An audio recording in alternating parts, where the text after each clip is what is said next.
What's up, everyone? Welcome to another episode of Mythic Conversations. We are here with our final show of 2023. That's right. I am going to take next week off because it is a holiday week and I need a break. But before we get there, we have a wonderfully cool show tonight. A little bit of change of plans. Originally, I had planned on having Nate Barch on, and we were going to talk about Mythic Legions art. But Nate is up against a deadline, so we gave him the night off. Well, not really. We gave him the night to continue working instead of coming to talk to me here. So I will catch up with Nate in the new year. But to close out this year, I thought it would be a wonderful time to look at 2023, a bit of a year in review. I see a lot of people doing their picks for top 10s of 2023. I thought that would be a lot of fun, and at the last minute, I had to call in some help, someone to do this show with me. So I went big. One of my favorite guests to have on might be the person who I've had on the show the most ever. Of course, I'm talking about the Lord himself, Mr. Lord Bushotte. Stephen, thank you for joining us this evening. Thanks for having me. I typically don't like to fill in for people unless I feel like I'm going to be an upgrade, and taking over for Nate doesn't make me feel, like I'm the upgrade, but I guess I'll make do. It's a very different kind of show, though. Because I had wanted to do a 2023 recap show, and I had already thought that I was going to ask you to join me to do this one.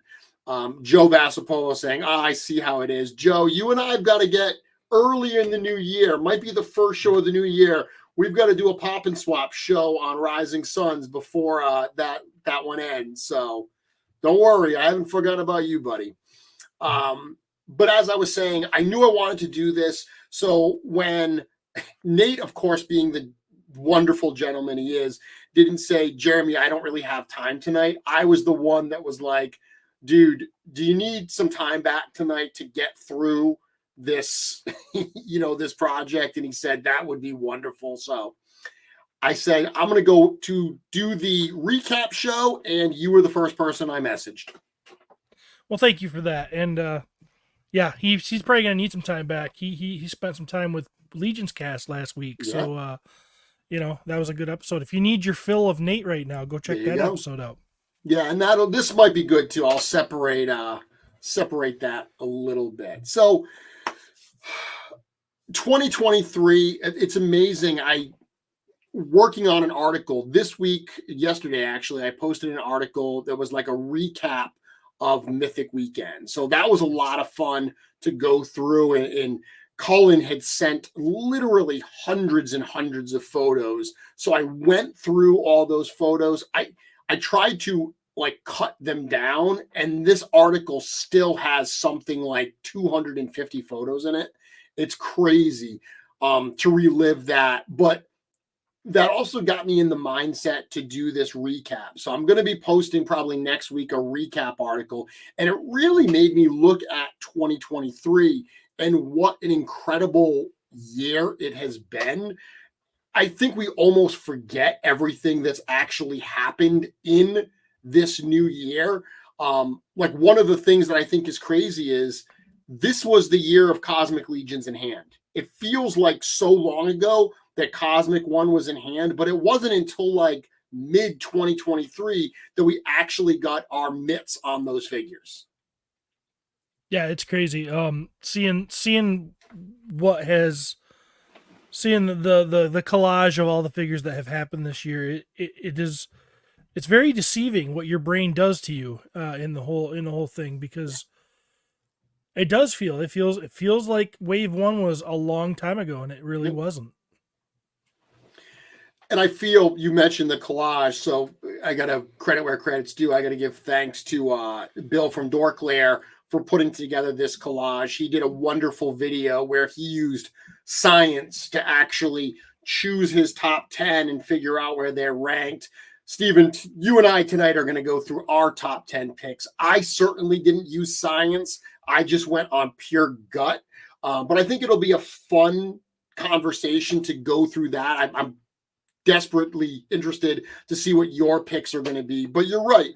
When you look at this, it's an incredible amount of product that shipped this year. And Dorklair pointed out that the reissues from All Stars 5 are actually not included in this collage. Neither is like Silverhorn Sentry. So the pure reissue figures from the year were not included. So if you added those, you'd get another, 4 characters. This is just the brand new figures that came out this year. Yeah. That's an impressive lineup. I feel like 2023, to me, the two big things from this year, line-wise, I feel like we just mentioned Cosmic Legion, so it cannot be understated that after so much buildup and anticipation, finally getting Cosmic into people's hands with Wave 1, Wave 2, and the Walter figure, that's important. But I also really feel like this was the year that Figura Obscura hit its stride and really showed what that line is going to be about. Absolutely, I would agree. This Figure Obscura is becoming a force to be reckoned with. And as a fan, I feel like 3 characters a year isn't enough. And maybe that's a good thing because you always keep them wanting more. Yep. Or you give us more, which I will gladly take if you decide to do that. Yeah, I mean it's crazy. The 3 brand new figures plus the second versions of the 2 from last year, the Father Christmas and the Headless Horseman. It's crazy when we, not to get too ahead of ourselves, but when we do the top 10, Father Christmas is not in my top 10, which is insane because he probably would have been in my top 10 last year. And I think I like the green robed one better than the red robed one. But for some reason, because those two figuras, the spectral green Headless Horseman and the green robes Father Christmas, because they're not like brand new figures, they didn't hit the same way that a brand new figura hits. But wonderful figures that again further add to what that line has brought to the studio and to the fan base. Agreed. They're both super cool. I sadly don't have them in hand yet, but the 2 reissue ones. Really? I will have. Yeah, I will have them, but yeah, they're I don't have them in hand. But pictures, I mean, I'm a little worried because of shelf space because I honestly think I might like the reissue Headless Horseman more than the original, and I don't know what I'm gonna do about that. Yeah, that's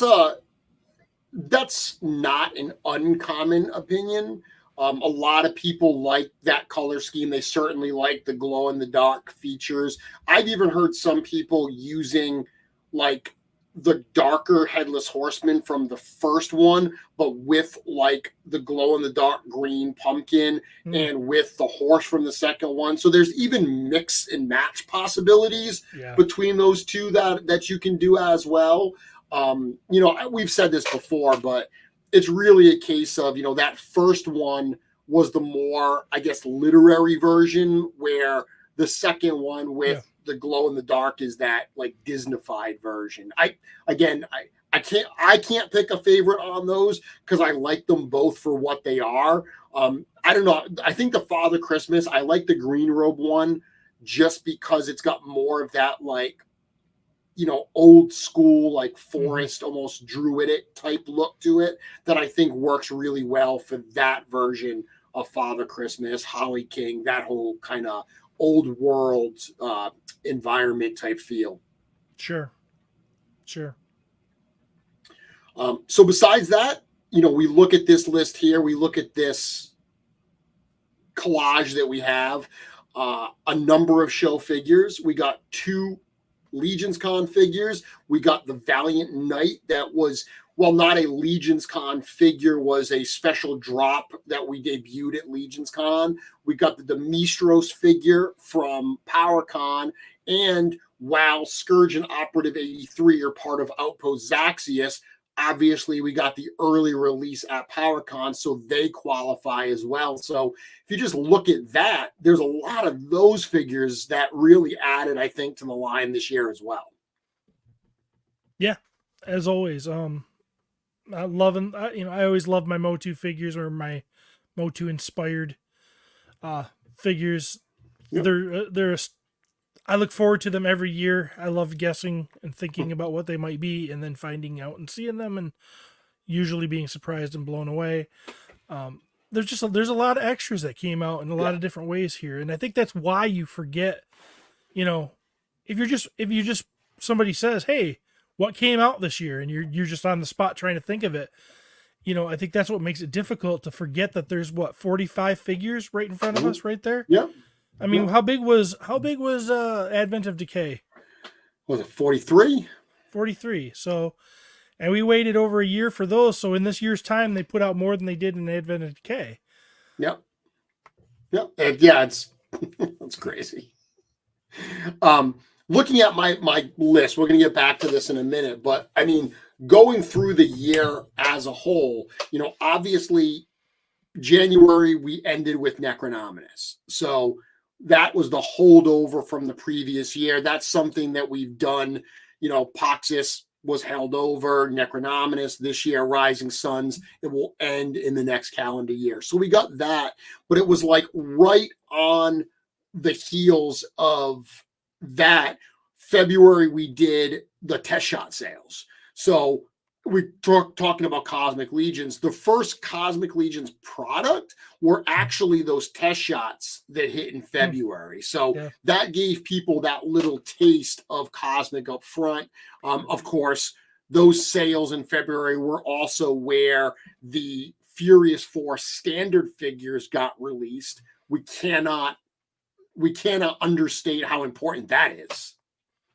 I mean, I didn't even think it needed to be talked about. I thought that was going to be on people's minds first and foremost.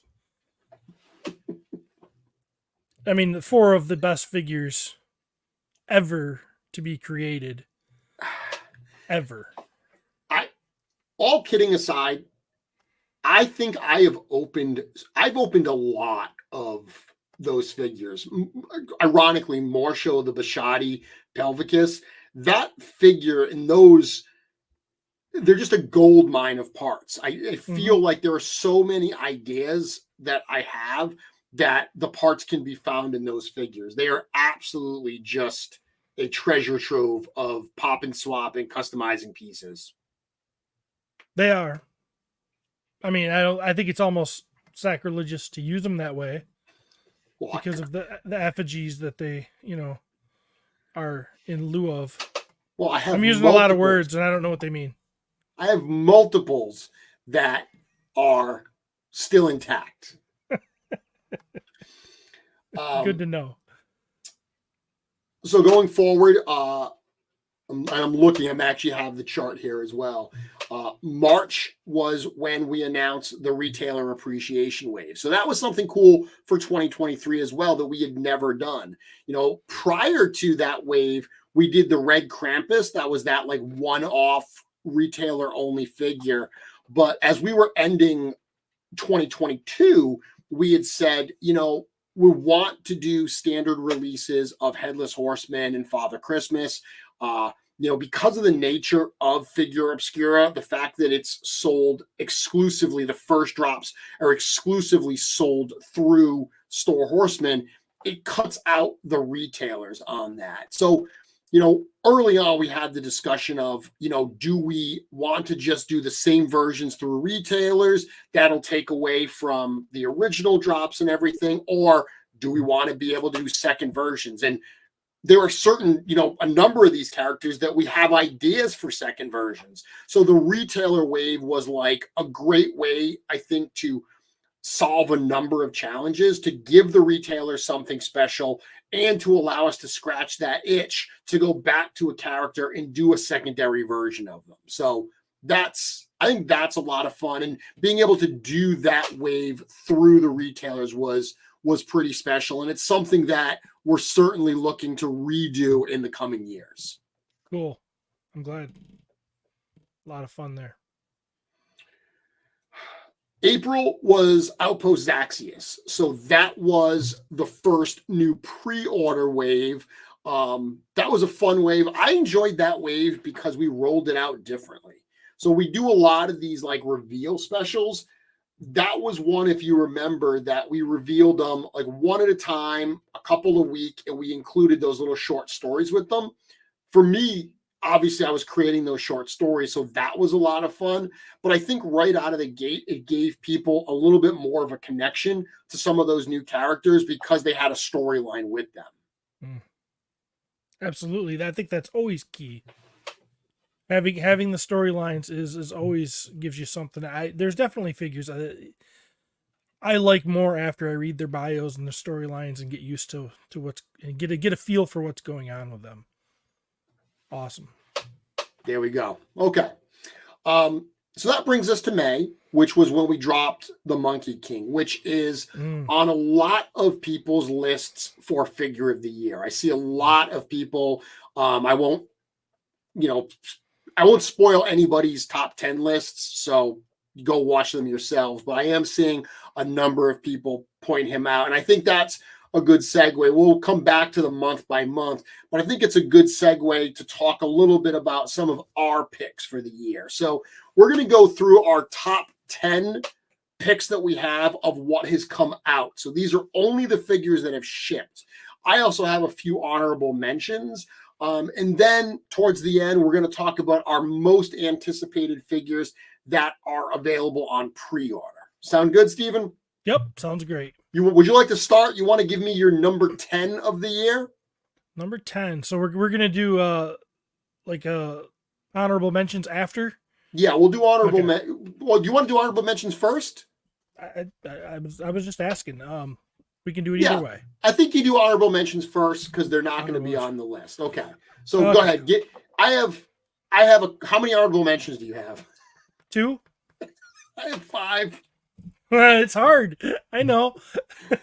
Okay, what are your honorable mentions? Vorgus Vermilion 2. Okay. I love that figure. He was a hard contender to get on my list, but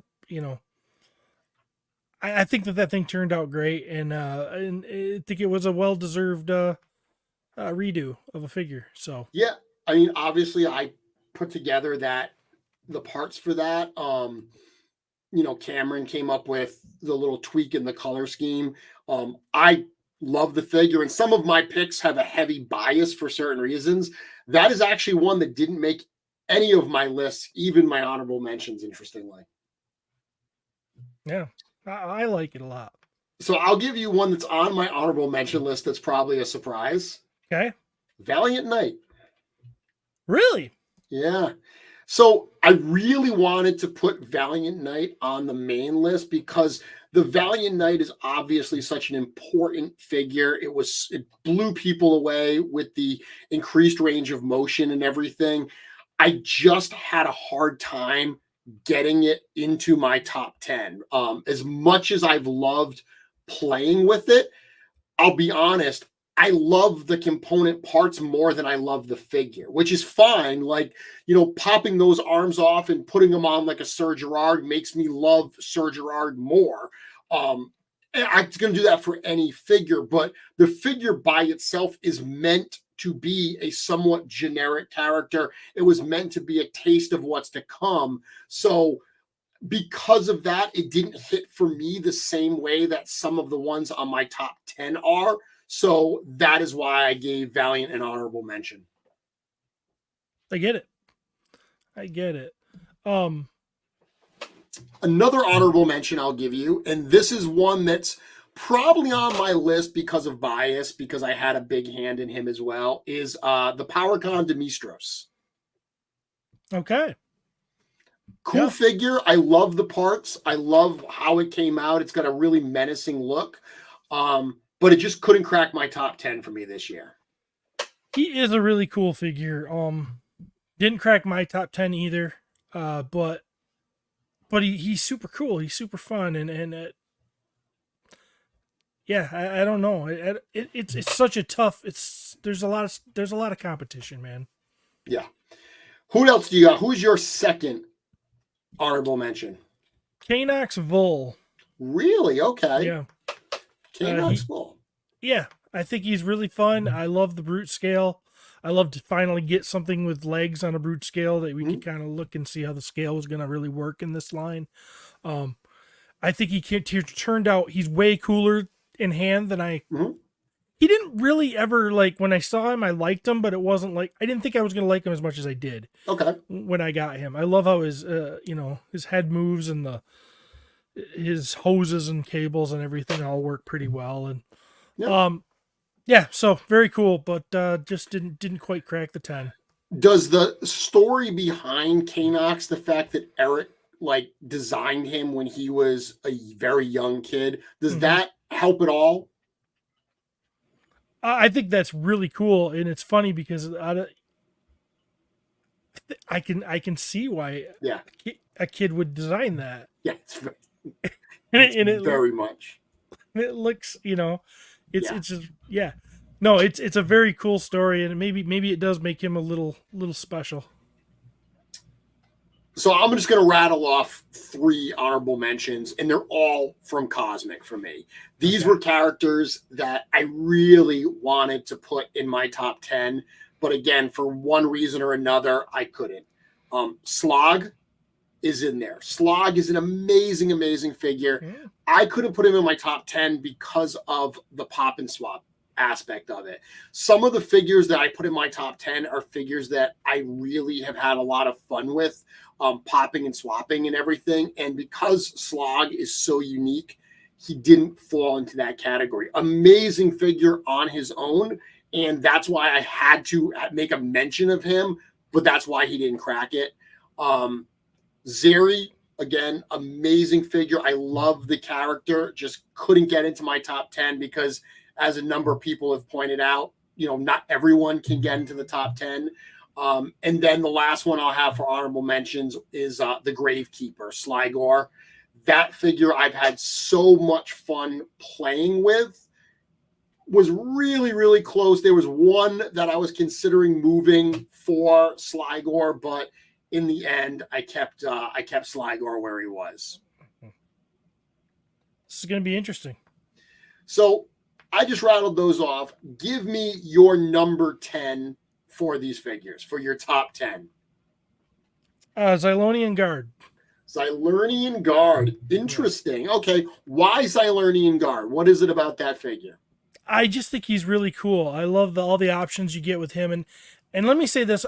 I really, in all of my picks, I don't think I really considered pop and swap ability or customizing. I was basing it just on the characters and how they looked as they come. So I just think the shield's really cool. I like the Xylonians. I like I like that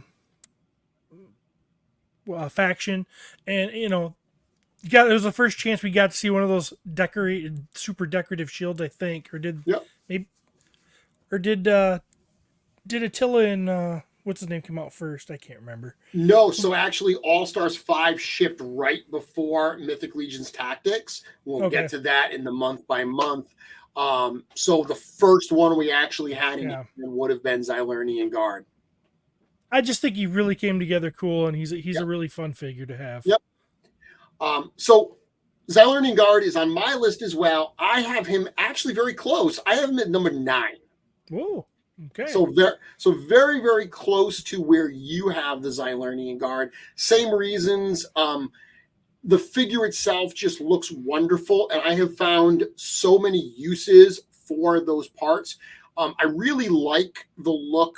He's got like the leather boots on, but he's got the armored upper legs. And so many of the other figures in the line, when they use the leather boots, they use the fabric upper legs.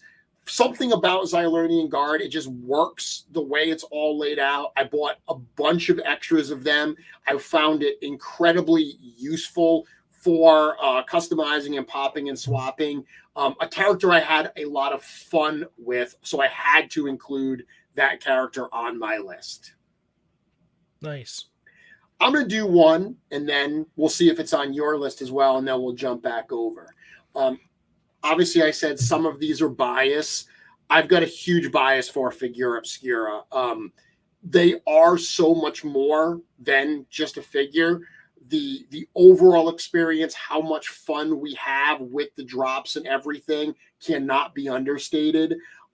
So this is the one that I wanted to put Gravekeeper in this spot, but I just couldn't not put Red Death on the top 10 list. So Red Death is my number 10. Nice. I do not have Red Death on my list. Interesting. Okay, Red Death did not make the list. Yeah, I love the figure. Brand new body. I know some of the pieces we had seen on other figures, but to get that new zombie-like body, the soft goods, the accessories, everything about that figure I thought was just a really cool character to have, with also some fun pop and swap possibilities. So definitely worthwhile being on my list. I really do like Red Death. I think it's a great figure Obscura. Yeah. So not everything can make the list, Steven. Nope. All right, so we'll come back to that. I said that brings us to May. So May was when we dropped the first figure of the year. And, Monkey King, to me, Monkey King, and Eric and I had talked about this, that he was such an important drop because for many people, I think he redefined what Figura Obscura was. Because even though we constantly said it's not a holiday line, we had only done holiday-ish figures. So it was really easy to say, well, you're saying it's not, but what you're showing are all holiday. So when we dropped Monkey King, it really felt like people stepped back and said, oh, wow, this could be anything. Like they could do anything here. And it was also the first figure that really upped the ante on new parts for that Figura Obscura line. So May was when we dropped that, and that was definitely a big month for us. Big month, big drop, big excitement. Yeah, that was a good play by you guys. As I said, he's showing up on a number of number one lists. We'll have to come back and see if he shows up on either of our lists. But that brings us to June, and that was All Stars 6. So that was kind of fun. Got some reissue figures. Also got the first ever All Stars alumni through Sir Ignatius. And then we got the continuation of the battle with the Order of Aetheron, and we got the obviously the Congregation of Necronominus. Sure. Really fun. It was enjoyable to be able to kind of split the Necronominus wave up across those two waves. And those are two waves that are being, worked on at the factory back to back. I think that when those hit, knowing how popular skeletons are, that's going to be a big, big time for Mythic fans and for a lot of new people to jump on. Definitely. That is some of the best stuff. The best stuff I've seen. That's good stuff. Skeletons, everybody loves skeletons, right? Yeah. Who doesn't? July was when Cosmic Book 1 started shipping. So I'm curious, when you got your Cosmic Legions figures in hand, which was the first one you opened? Do you remember? Yeah, it was the not the engineer, the gray one. Sentry? Sentry.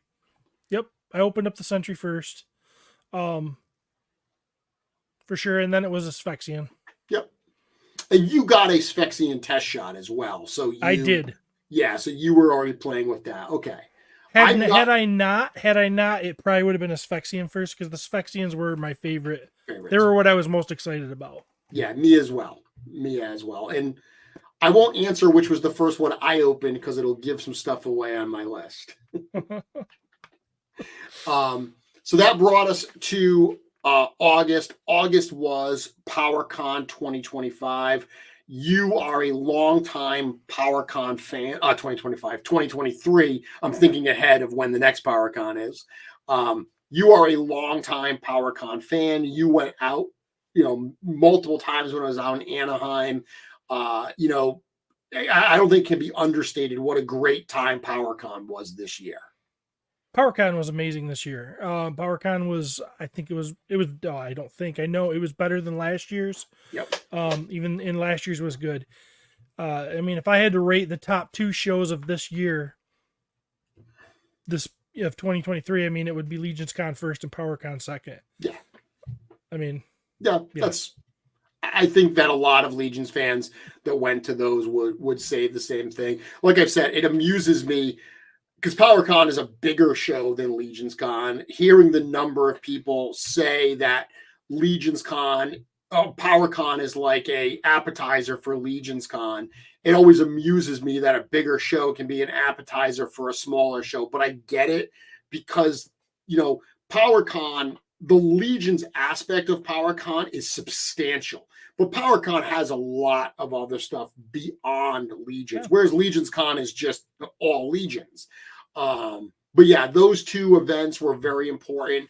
And being able, as much fun as we had at PowerCon in 2022, being able to go out there with the display that we did, doing the reveal special on the Friday night for the Ox Crew Wave, that was absolutely huge. To be able to just hang out and share that with friends, that was a ton of fun. It was a blast. The nightlife, the after show stuff was great. Rivaled only by Legions Con, and Legions Con is just more of it. And I'm a fan of never having to leave the hotel. So But no, it was great, and for me, I was able to show off some prototype paintwork I did for Armies of Ashmore and show that off for the first time. So yeah, it was a PowerCon was fantastic. Absolutely. Yeah, that was a blast. I get why they're taking 2024 off. I've heard Val's explanation about how they got kind of bitten on the date and everything. I'm very much looking forward to them coming back in 2025. I'll be there. Okay, back to the list here. So I just dropped one. It's your turn. So give me what would I guess be your number 9. My number 9 is Vorga. Really? Okay, Vorga. Another figure I've seen very popular that people are talking about. Not on my lists, but I'm curious, what is it about Vorga that got her onto your list? I just think she's cool. I like the alien, the thicker chick body alien thing with the great big machine gun, or it's not a laser gun, whatever it is. I love her accessories. She's a great color scheme. She's very fun. She's very posable. I like the tattoos. I just think she's fun. Okay.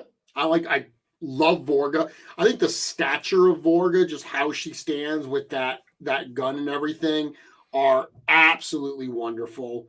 So I think that's a very, very quality pick there. Yeah. You know what? And I'm realizing that as I'm doing this, I should probably be bringing up these characters. Well, I wasn't going to say anything, but because I'm just enjoying the conversation that we're having. So I'm not even. So here we go. So here's Vorga here. This is the character. So this character comes in at your number 9, and seeing how she looks here, all just 2 different heads. You got the masked head and you got the one with the unmasked. Yeah.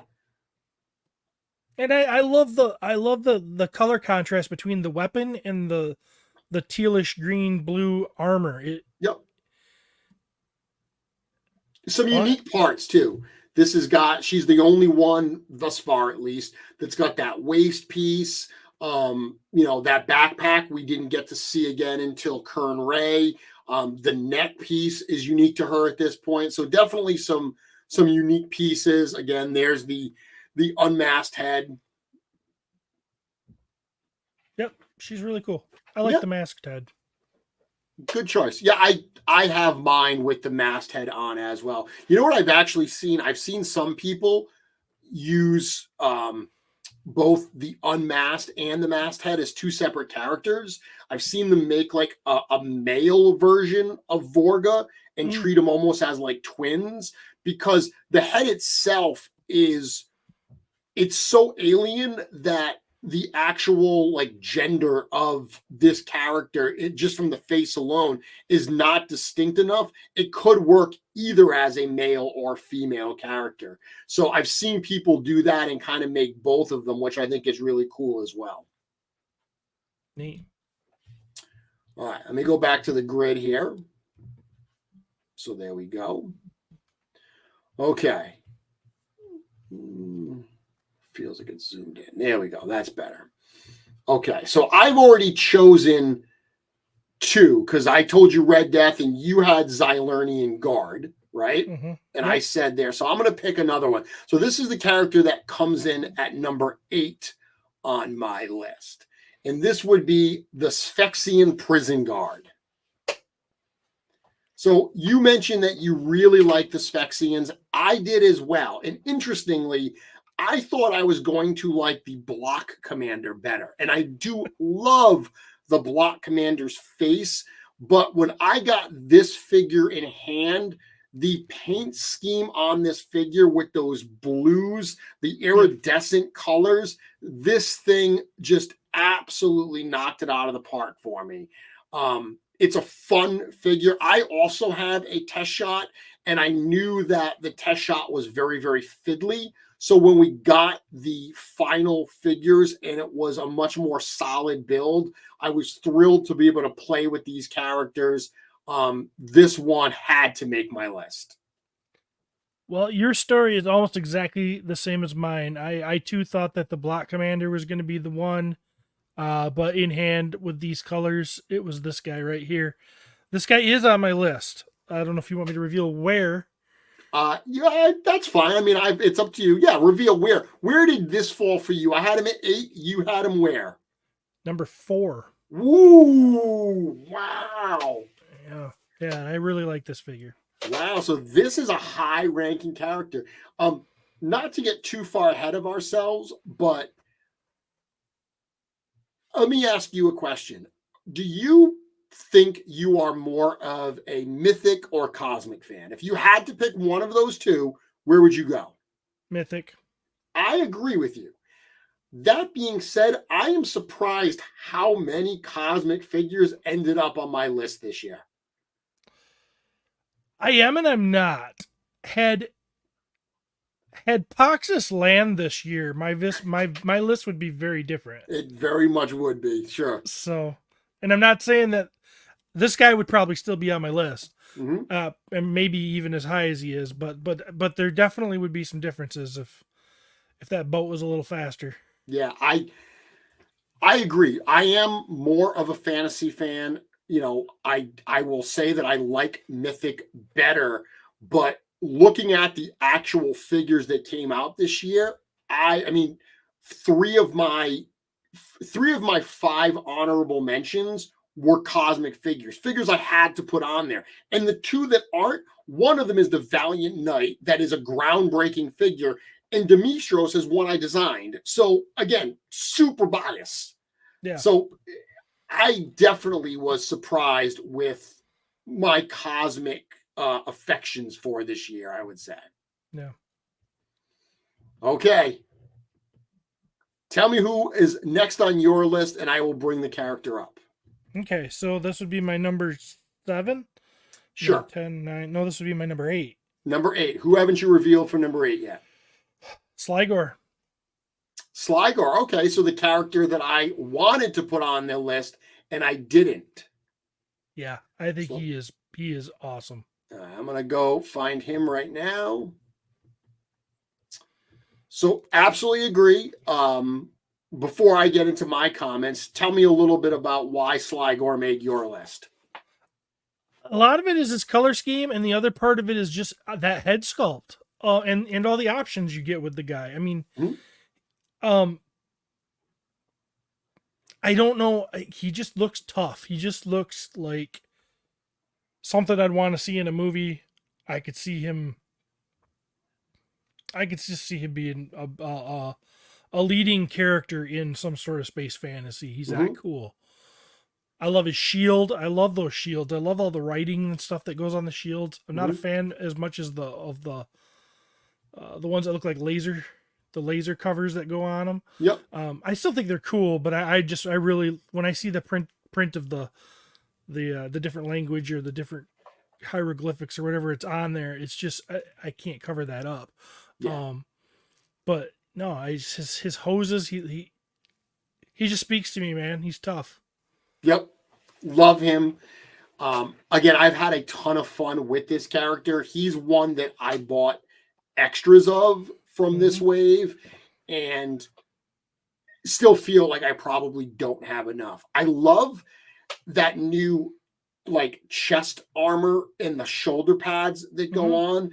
It's so interesting because in the Mythic line, you can probably count on one hand the amount of figures that don't have shoulder pauldrons. But in that first Cosmic wave, you only had Vorga. She was the only one that had the pauldrons. So you felt like, oh, wow, that's really different. And with Grave Knight having a couple characters that have pauldrons, I've really enjoyed playing around and mixing and matching with them. This is one that is just great for that. And I agree with you on the color scheme.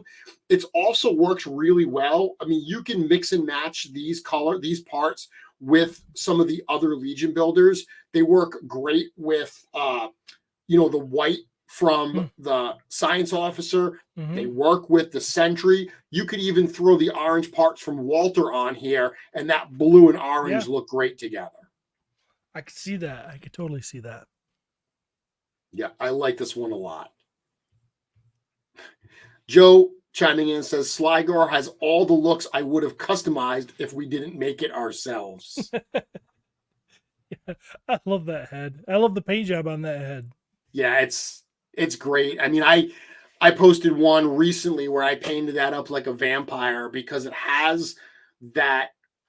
It's got a very vampiric look to me without looking exactly like the Mythic Legions vampires. So just with a little bit of different paints on it, it really transformed that head. Oh yeah, I could see that. Love this one. Good call. Okay. So what I'm going to do is I'm going to bring this down for a minute. We don't have much more on the month-by-month stuff to get through, but we left off, we were at September. September was when we dropped Red Death. So I've already spoken about Red Death. He didn't make your list there. That brings us to October, where October was when we started shipping Cosmic Legion's Grave Knight. So we just literally saw a figure from Grave Knight, that Gravekeeper Sligo figure that you picked. Yep. And that also brings us right towards the end of the year with Legions Con and obviously the December drop of Figure Obscura. So it's really, top to bottom, a pretty crazy year because, we're sitting here looking at this graphic here, which is everything that's shipped.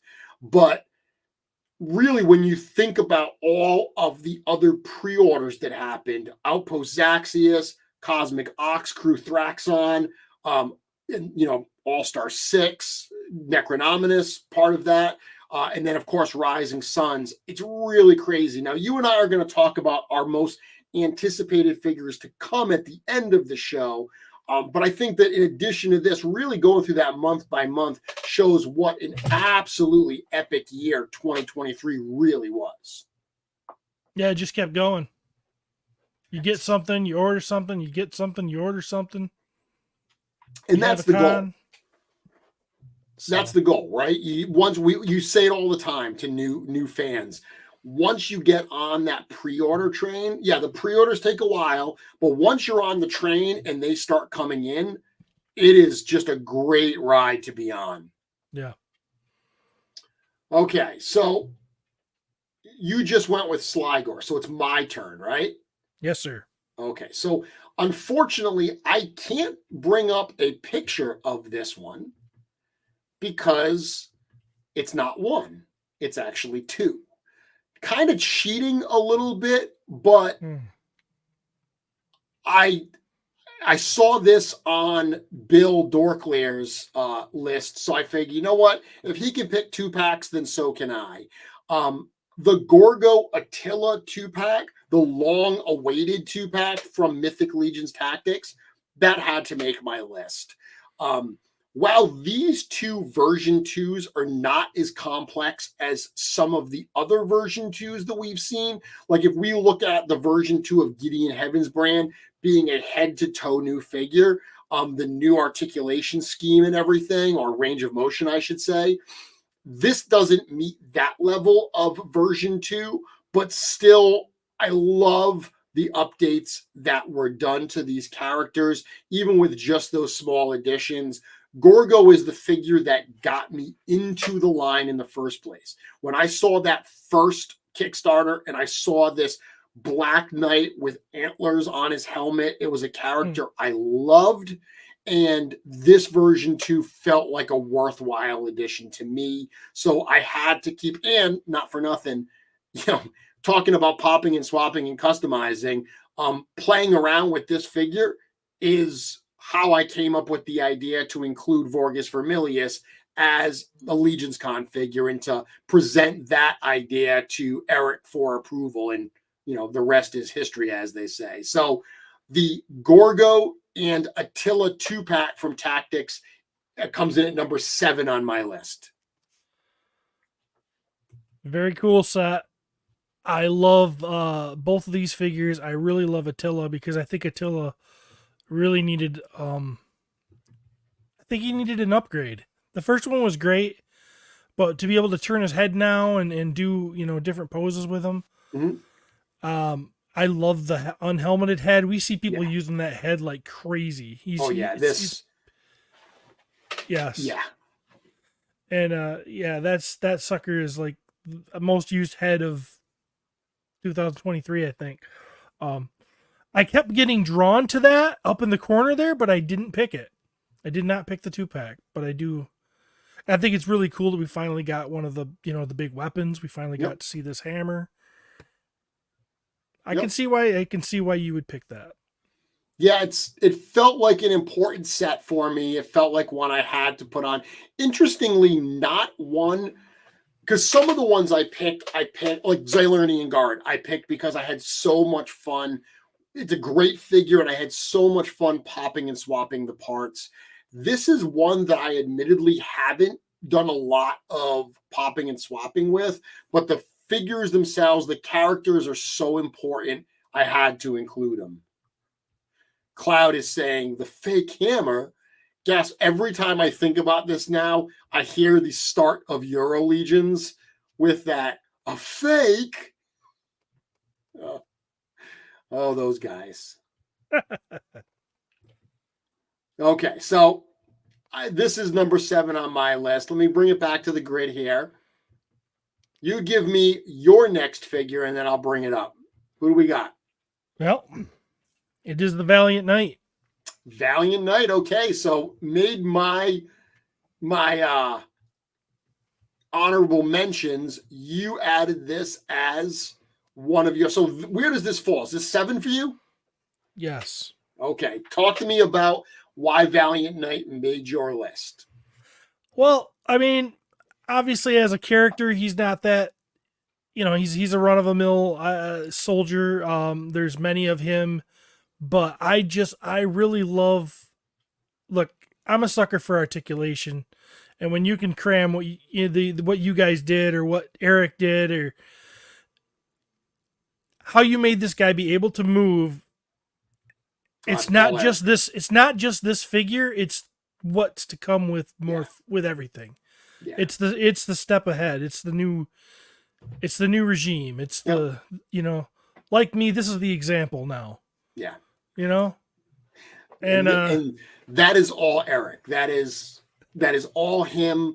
And we've talked about this, but that ongoing debate about articulation versus aesthetic, and you know can you achieve a better range of motion without sacrificing the look of legions and the backwards compatibility? That's something that I think a lot of people forget, is that whenever we have to put something out, if we put something out that's not backwards compatible with everything else we've done, it's going to have an impact.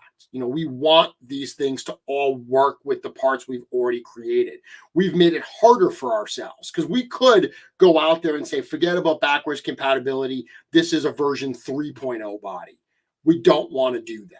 So for Eric to be able to achieve the range of motion he got with this character and with these parts that are coming on, the Necronominous Knights going forward, that is, I think, a really, really important upgrade. And, I've seen people before, in the comments, because unfortunately I have to read the internet comments. It's part of my job.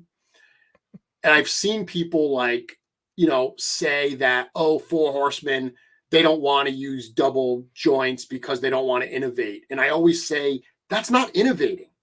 Using the same thing other people are using is not innovating. It's just doing what they're doing.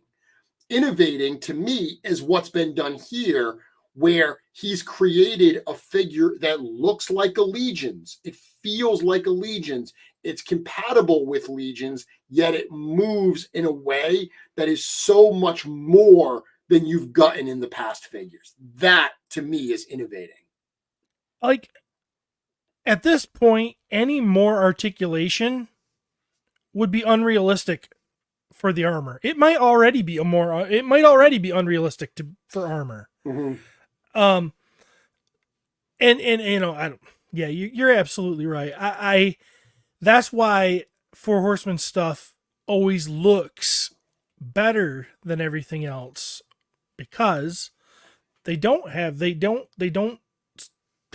double joints in there and stuff. And I mean, there's a place for that when you're doing a Absolutely. when you're doing a Marvel Legends Spider-Man. There's a Yep. place for that All day. Okay. Yep. But what they're trying to achieve is an aesthetic. Yep.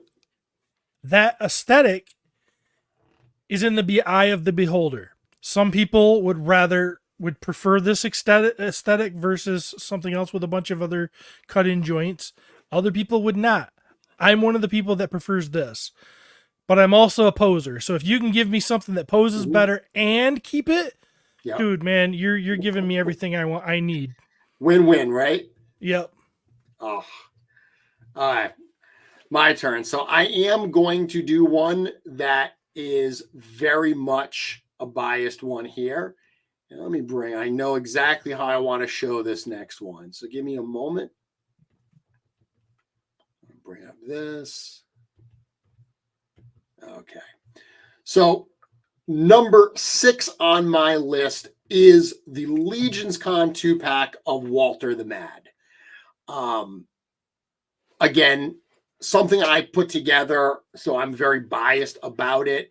I loved, similar to last year when we got to reveal the tributes to you guys and have that fun experience, being able to reveal this to Walter was a lot of fun. But even taking the experience out of it, I really love the Mythic Cosmic 2-pack, the fact that this is the first time we saw the crossover of the lines, and I love the parts. When I put this together, I really, really liked the Mythic one more than the Cosmic. Now that I have it in hand, I am loving that Cosmic figure in that orange. The paint job that Sherry did on that they were able to capture over at the factory is so good. The Cosmic version of Walter has leapfrogged the Mythic one as my favorite from this set. The orange is great. It's stellar. It's super fun. I still prefer the Mythic version over the orange, but I love them both. Well, I will say that I don't know if you saw me talking about it recently, but I said that I imagine the Legions Con characters as their own pocket universe. Yes. So even though these characters could technically be in the lore in some way, and I will tell you that while they are not in the book in a major way, I do have fun references to certain things that acknowledge that these characters exist.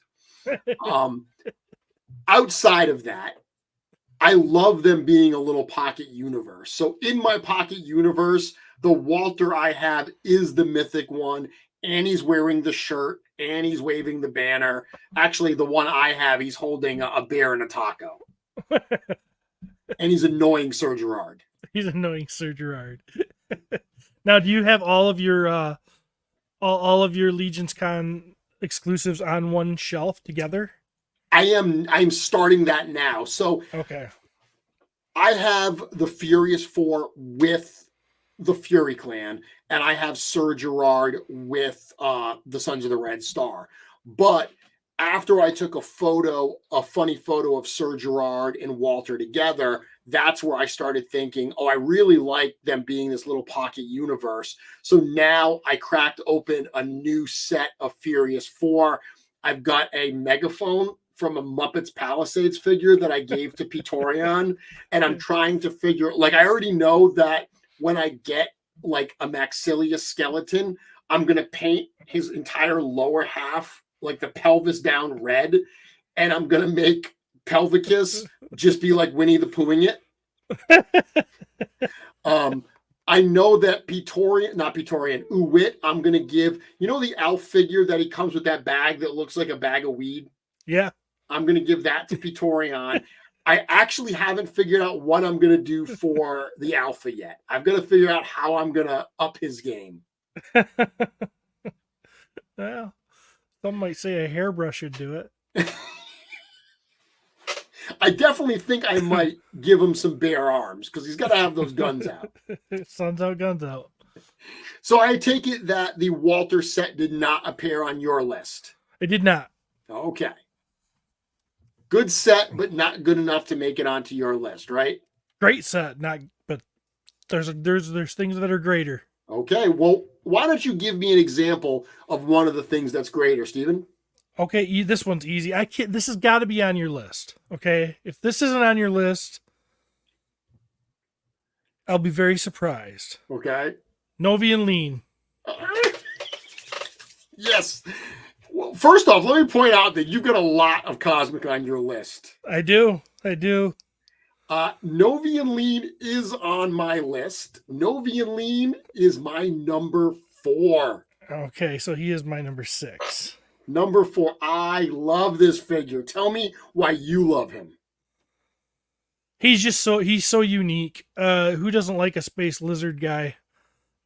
I love this color scheme again. Every time it seems like I say color, but he's just super cool. And Hold on a second. We're gonna stop. Said Maverick said, talking about how to upgrade the alpha. Give him a dog. Give him a dog. Continue. Well, I can see that. I am gonna give Sir Gerard. You know the little dog toy that came in with the Father Christmas? Yeah. The repaint is a fox. So I'm going to give Sir Gerard a little kitsune. That's funny. Continue. Novian Lean. Novian Lean. And I can't help but point out that the color scheme reminds me a little bit of Bosk. And I love Bosk from Star Wars. But even without that, this guy is he's just cool, man. He's a bounty hunter from Star Wars. I mean, yeah. So earlier we were talking about the Attila head that everyone's using. Yeah. Joe said, move over, old man Hawkeye. I think from a cosmic standpoint, this is a figure that it doesn't matter what head you put on this body, it looks awesome. Yeah. It is a great... The parts here, that armored chest, the leather boots, the knee pads, everything about this figure just hits. Heck, you could put the Attila head on this and it looks amazing. Everything I've put on this one. Yeah, great figure, top to bottom, shoulder pads. Even if you pull off that neck piece, Trevor did that here for this shot. If you pull off the neck piece and you just give him his little hoodie on, I mean, he's got a hoodie on. That's cool. Yeah.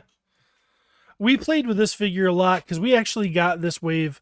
Mm-hmm. I got mine right when Emil and Tomas got here, pre-Legions Con. Yep. And we were sitting around and playing with it, and we were putting Sligore's head on that. We were just, Emil was really going to town, just swapping things, and he's super cool. I don't know how you don't buy 10 of them.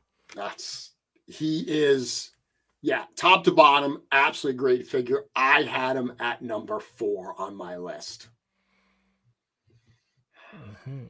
Okay, so I think I'm ready to bring out a surprise here. Okay. I think people are not going to be surprised this figure's on my list. I think they're going to be surprised this figure is only number 5 on my list. Okay, well, I can't wait. Number 5, I have the Monkey King. Mm. So again, number 1 on a lot of lists. I love the Monkey King, but for whatever reason, there were 4 figures, including Novi and Lean. I put Novi in at number 4. There were 4 figures that for one reason or another, I put above this. And I will say that other than the number 1, you could have mixed any of these up. Like, this guy could have been number 2. He could have been 3, whatever. He ended up at 5. Again, a lot of buys for Figure Obscura because of the whole experience of the drop. This was a really fun one because it caught people so much by surprise.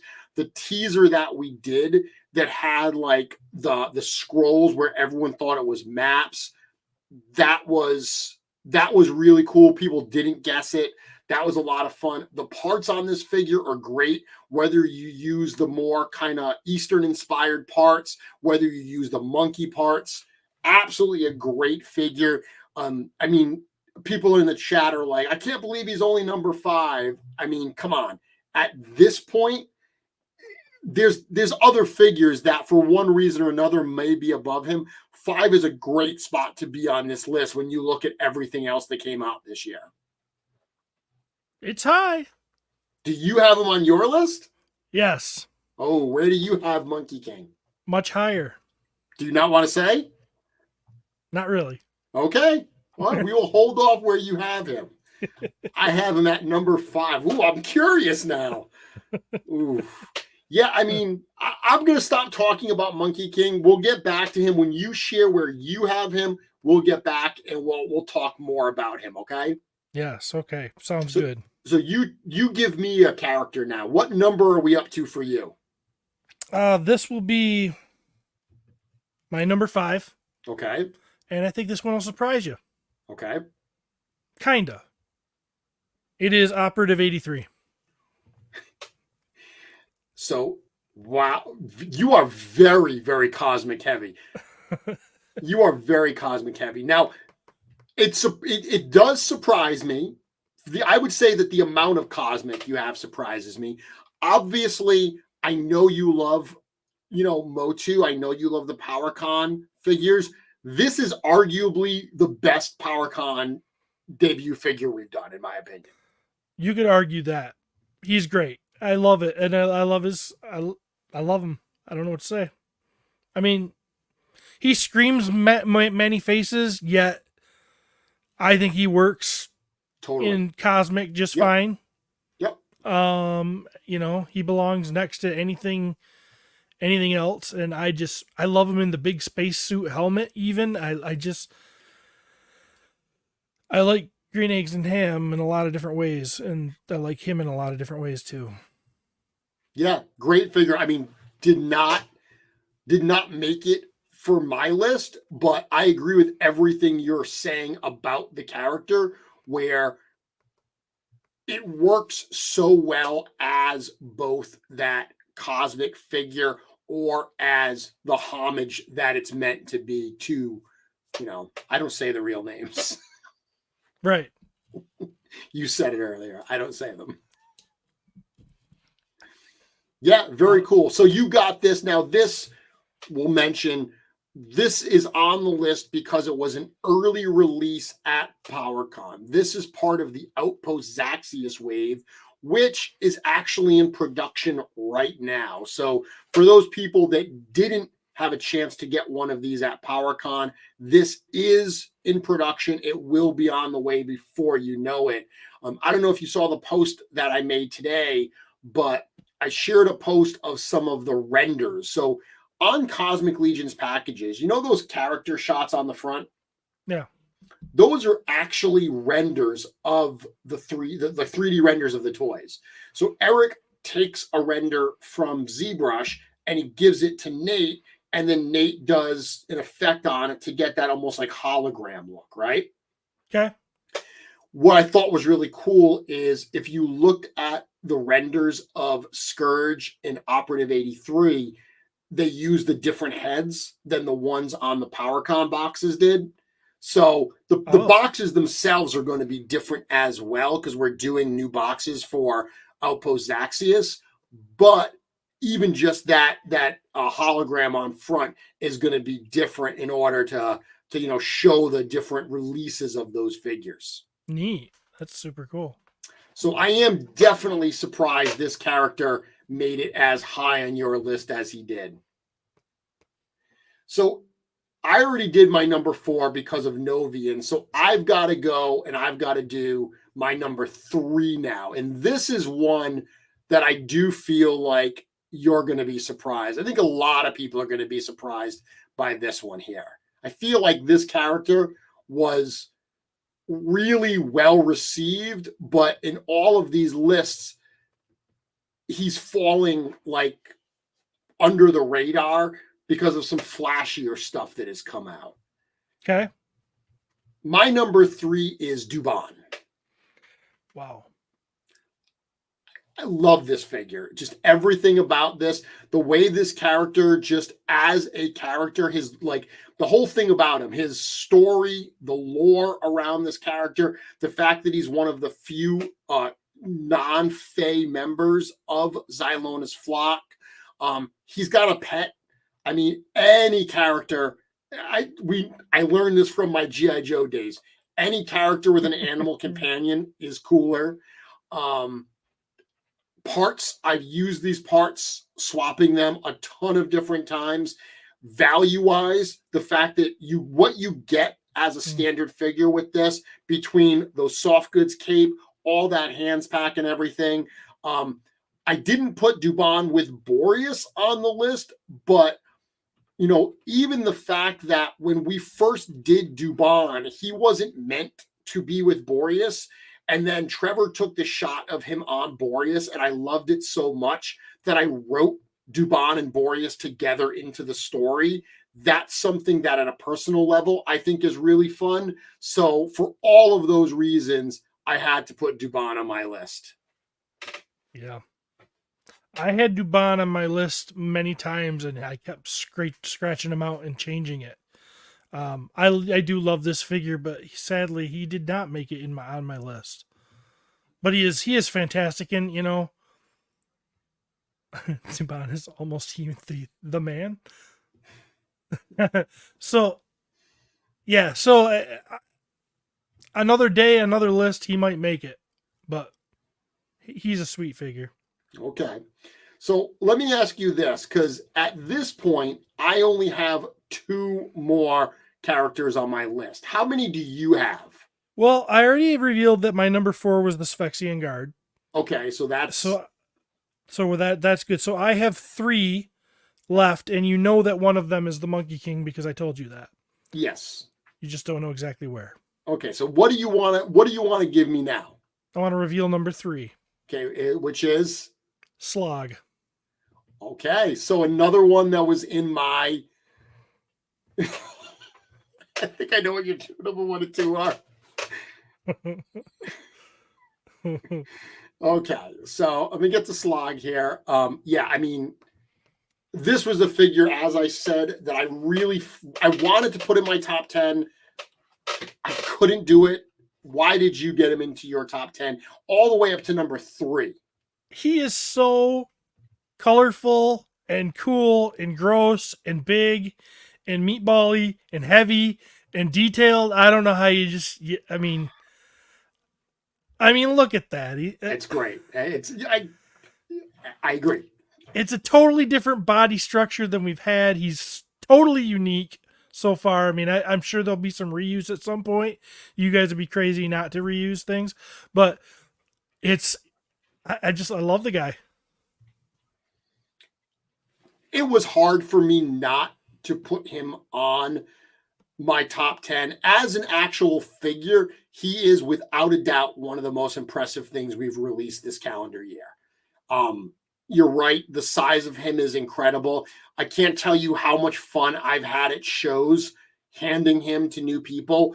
At PowerCon 2022, when we had the test shots, I had so much fun opening up that test shot case because people would see the test shots and be all excited, and they wouldn't imagine that I would open up the case to hand them to them.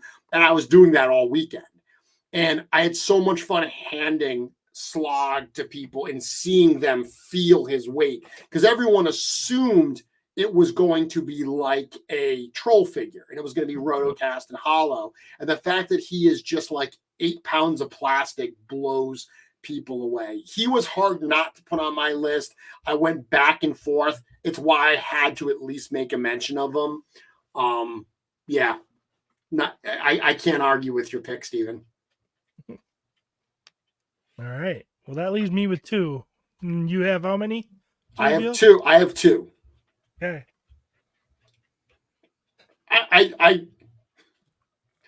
Do you want to give me your number 2? I can.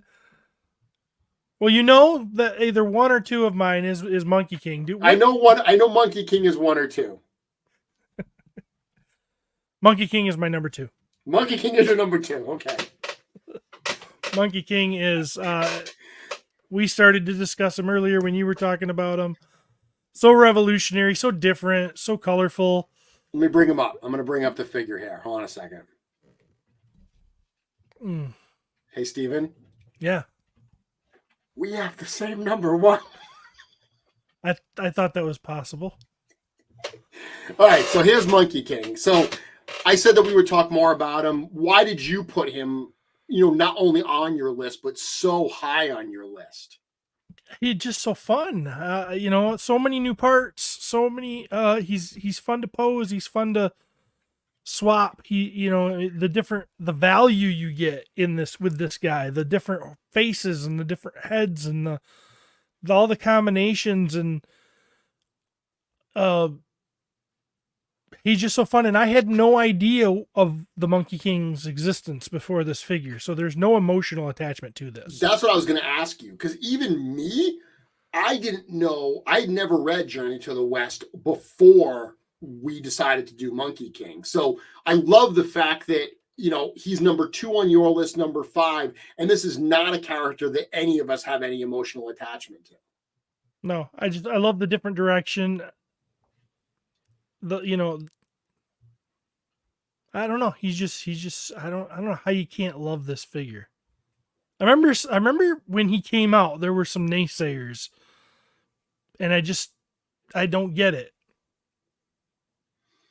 I don't think there was, I think they were probably a loud minority, but. Oh yeah, I would agree completely. I mean, this figure was so incredibly well received.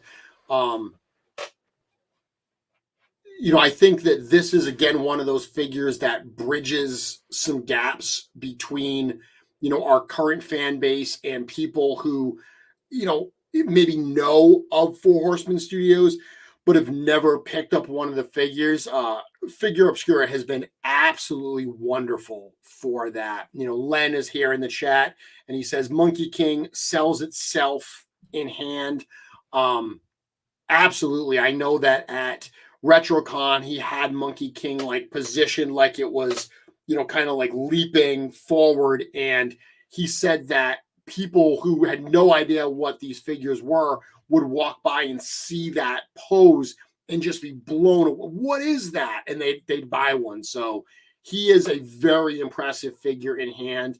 This past weekend, the studio did Designer Con out in Anaheim, and all of the figura obscura apparently were very well received from people that were looking at it. Yeah, for sure. Okay, so people are asking who my number 2 is, and I think this is going to come as a surprise to some people. It is a cosmic figure, and it is my favorite cosmic figure. I really loved Novian, and I considered putting Novian higher, but in the end, this is the figure that I had to put up there.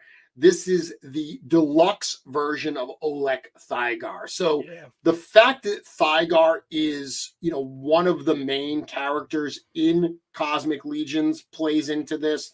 But this particular figure, this particular build, I just love everything about it. I really like the two-toed feet and the two, fingered hands and everything. I love the secondary head that this figure has. This one here, that's more kind of, form fitted to his head. This figure just nails it for me so well. I love everything about it.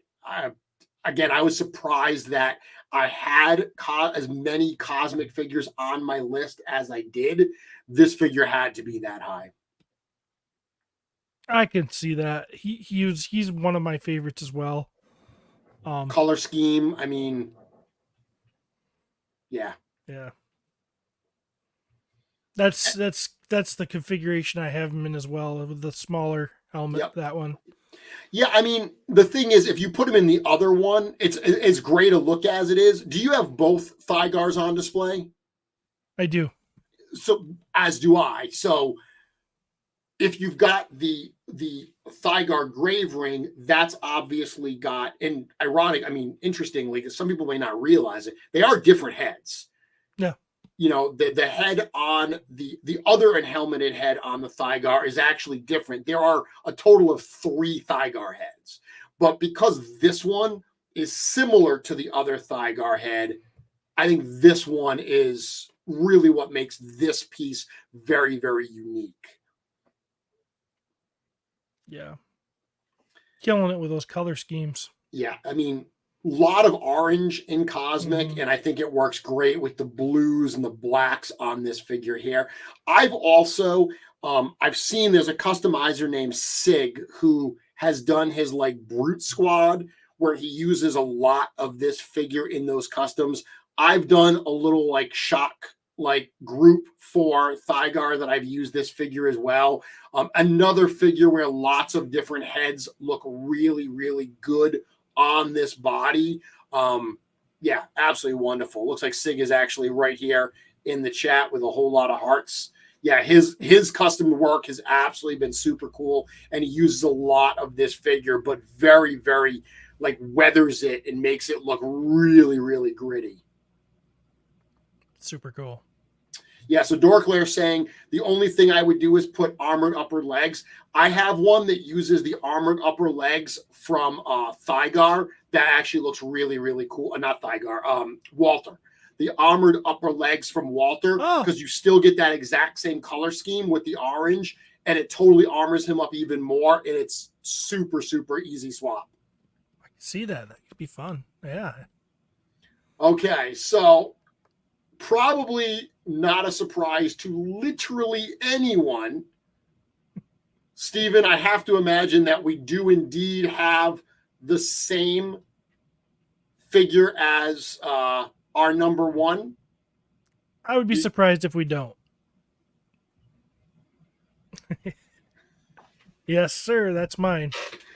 Yeah, it's no surprise here at all. The Ghost of Jacob Marley, my number 1 figure of the year. And this is one, I think, the exact opposite of Monkey King, where neither of us had a connection to Monkey King, and we love it just because it's a cool toy. This is a figure, and this is a story that we absolutely both adore, correct? Yes. Yep. For sure. Very, very important story to me. A very, I've loved this story since I was a kid. Uh, I've watched probably every version of the movies you can find. Um, I mean, you've known this about me for a long time. We've known this about each other, that we both share this Mm-hmm. this thing in common. So I was hoping that when you got a job at Four Horsemen, you could make something like this happen. Whether it was this or one of the ghosts or Scrooge, or I don't know what you could come up with, but I'll take what I can get, and I think this turned out amazing. So, being such a fan of the story, Marley is my favorite character from the story. It was so funny. There was a day that we were at the studio and we were talking about Marley, and George said, "Yeah, I don't know if Marley's going to be a good seller for us." And Eric and I were both like, "What are you talking about?" And he said, "Nobody knows who Jacob Marley is." And we said, "Wait, what do you mean? He's the most recognizable visually character from that story." And he said, he's not even the main character. And I admit now, now that I can step back and look at, I got a little intense, and I started explaining how none of the wonderful things that happened in that story could have happened without the intervention of Jacob Marley. And I was looking at George intensely, and I'm like, when Scrooge gets redeemed, he comes back, and the first words are, heaven, be praised, heaven at Christmas time be praised. I say it on my knees, Jacob, on my knee. He knows who did this. And George was just like, "Oh, okay." So yeah, it was fun to do. Being someone who loves the story, and knowing there are lots of different interpretations. How much did you like this interpretation? Did this work for you? Oh yeah, as a Mythic Legions figure for sure. The first thing I zoomed in on is the head wrap when I saw it, and I was like, perfect. I think that the portrait, the head, the I don't know if it could have gotten any better. Recognizable. If you'd have showed me this and I didn't even know it was a figure obscura, I would have known what you were doing. Yeah. Yep. I mean, it's a hard one to crack. I mean, I haven't studied like clothing of the period of the, so I don't know if, I would picture him in like business pants, long business pants instead of swashbuckling boots. But I think this works. Yeah. It works for what we're, what's being done here. And it really looks cool. So many cool parts. The harness is amazing. The amount of chains that we can play with and wrap him with, and I like to spin him around his limbs like they're alive almost, and trying to hold him back and torture him, because that's what he is. That's what's happening to him, as he's being tortured. So one of my neighbors actually purchased this figure. I have a guy that lives a few houses down who, my daughter and his daughter were friends for a number of years, and he's a big fan of Christmas Carol as well. When he found out that I was a fan, he actually gave me some audio recordings of some of the old radio plays, like the the Campbell's radio hour from 1939, and it was I love it. I listen to it every year. I actually put a link to it in the Marley article. So he saw my post that I made on Facebook about the mug and about my face being a ghost on the mug, and he knows that I work for the toy company. He's seen the stuff we've done, but this was the one that he said, "I've got to buy one of those." And it was great to have him message me and "Oh my goodness, I just got it in. This thing is amazing."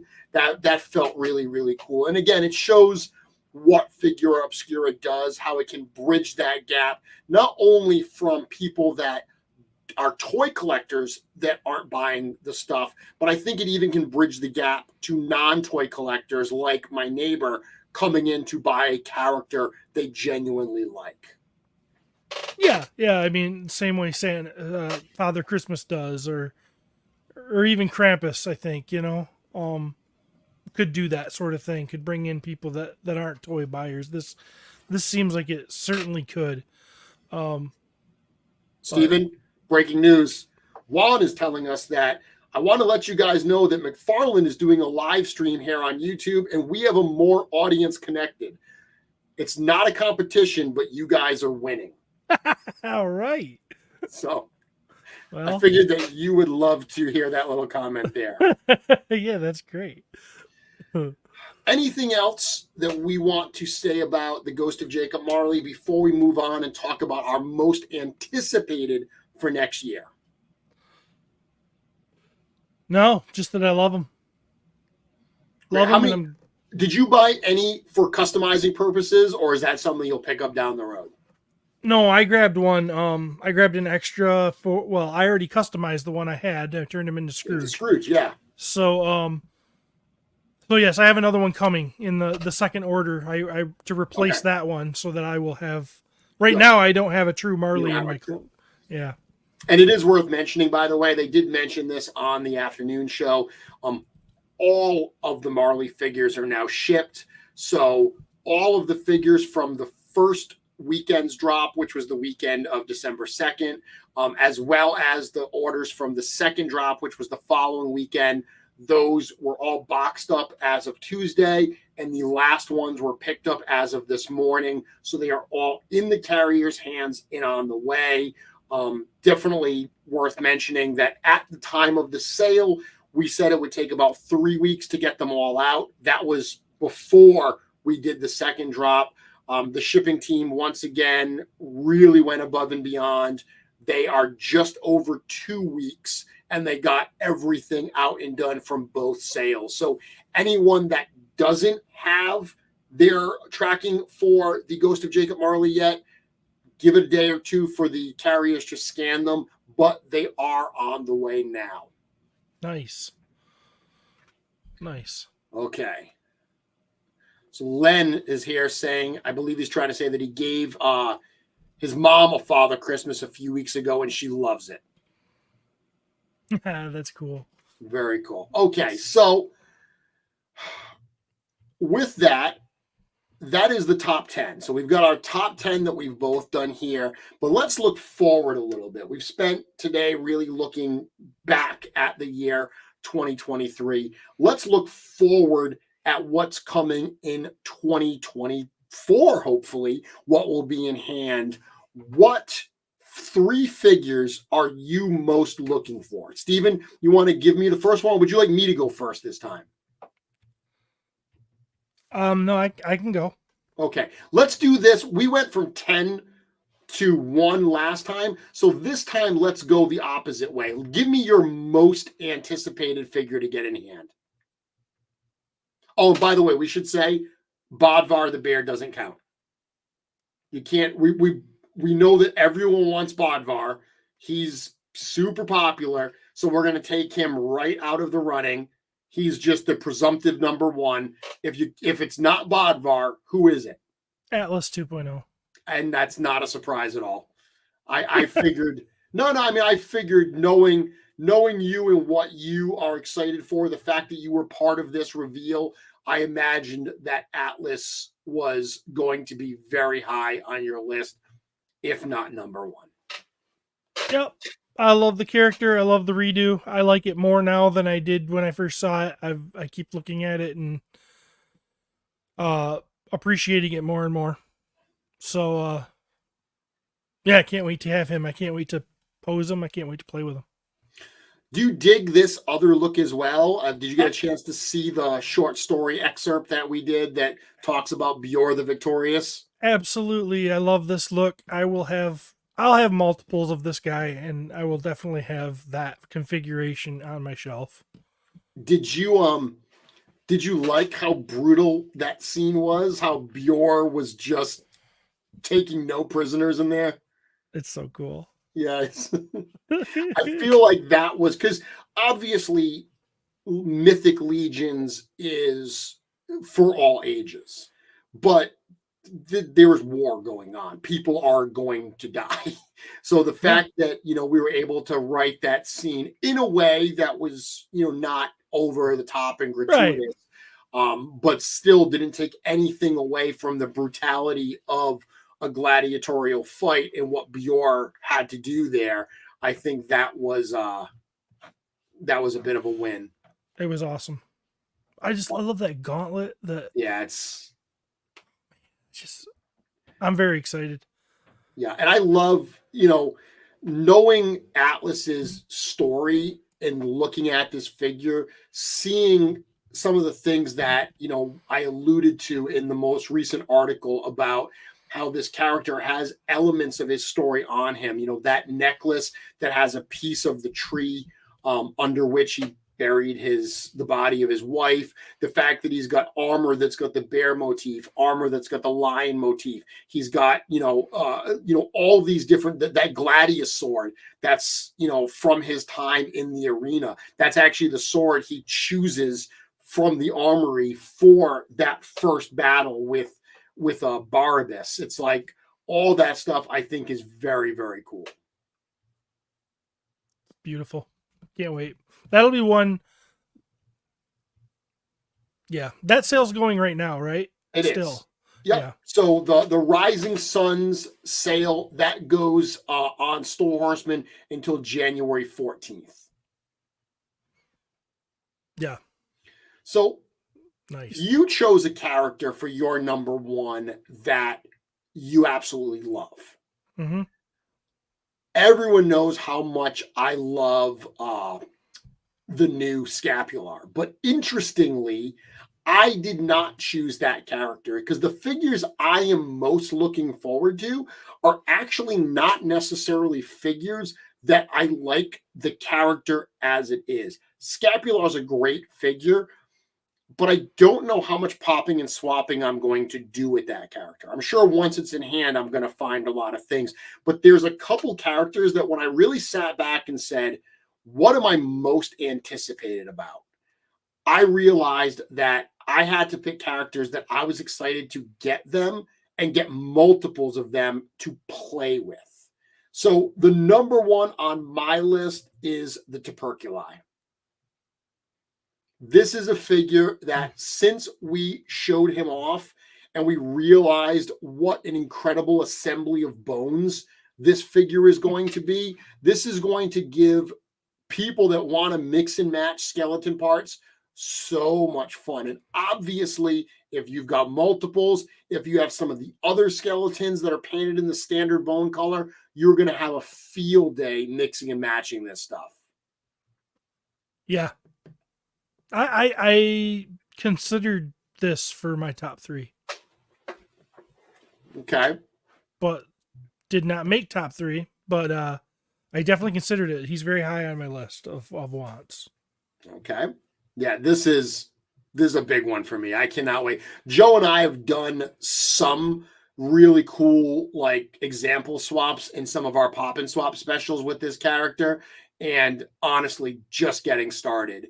The bonehead from Demistros looks amazing on this body, and this, whether you use these bones on other figures, whether you use other heads on this, there's the All-Star 6 heads pack. This is going to be amazing. Yeah, Cloud is saying Thrace, Belualith, and Necronominus. Belualith, like Scapular, from a character standpoint, is one of the figures I'm most excited for. Baradak, I'm most excited for. But I want the figures I chose because of the playability that I'm looking forward to. I still think Thrace is the most beautiful female face done so far. Yeah, that wouldn't be wrong. Who's your number 2 most anticipated? So I'm learning a lot about myself as I do this because, I tend to always, I guess I tend to gravitate towards the heroes. Okay. Because I guess it's Gideon. Sir Gideon. Okay. Great And choice. I know these are 2.0s and they've already, It seems like a cop out, but he's the one that I think of when you say a Necronominus, he's the first one in my head that I'm like, I want one. Mhm. I want him now. I want to play with him. He's another example of an amazing upgrade that I think is worth it. It's like there's enough there to make it worth it. It's like, Yeah. I don't know. He's awesome. Yeah, and this is one earlier when we did our favorites of this year, and I talked about Gorgo and Attila. I specifically said, they don't have the same level of update attention that Gideon has. This is a figure where, for me, this is the blueprint for how to do a version 2. Like this, if you compare this to the first figure, it's clearly the same character, but it just ups it in every way. And I've, for the sake of, both sides, I've actually heard a number of people who have said they prefer the simpler designs of the original wave versus, how these figures really go for so much sculptural detail at every single, piece of it. Yeah. I get that argument. I just don't happen to share that opinion. I love the sculptural details on a figure like this. Yeah. I love the original version of him, but yeah, this is enough. This is No. I don't really know how you could pick the other one. I mean, if you had to say that you prefer the other one, I mean, I like the other one. Do I prefer it? If I could only have one, this is the one I'd want. I agree with that. I do think there are some people that just prefer the simplicity of some of the original designs. You look at this and there's so much going on that there is a sense of like, wow, there's so much here. I almost don't know where to focus. That's not how I look at it. I see all those details and it's a feast for my eyes. Yeah, that's how I feel too. Okay. We agree on that. Not on my list, but I agree. So my second one, again, when we're talking about, the playability, a figure that I am absolutely dying to get in hand. Let me bring this character up. I'm going to go cosmic on this one. I am so looking forward to the whole Ox Crew bodies.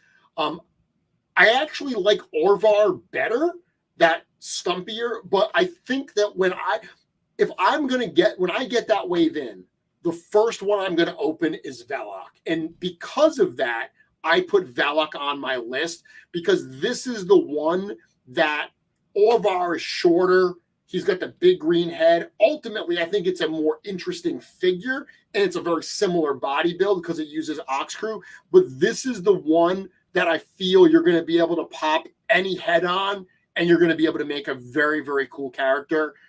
I've said it before that I really think that when people get these bulky bodies in hand with the incredible amount of articulation that Eric added, these things are going to very quickly be at the top of people's lists for figures of the year because these are going to be game changers for the Cosmic Legions line. I agree with you. Put that way, it almost makes me want to change my third. Ooh. Because I do agree that when I get this box of this, or the box with this wave in it, he is going to be the first one I open because I want to see how that articulation works. I want to see how the new engineering or how that's all going to go. He's super cool. I do love this figure. Well, it's interesting because even just in the Ox Crew wave, he's not my favorite figure. I like Orvar better, and I like Kurn the best of all. Kurn is my favorite figure in that wave. But again, when I get that box in, this wasn't what are your favorite figures that haven't come out. It's what are your most anticipated. And that's why I had to do this character. Yeah. I see where you're coming from. Okay.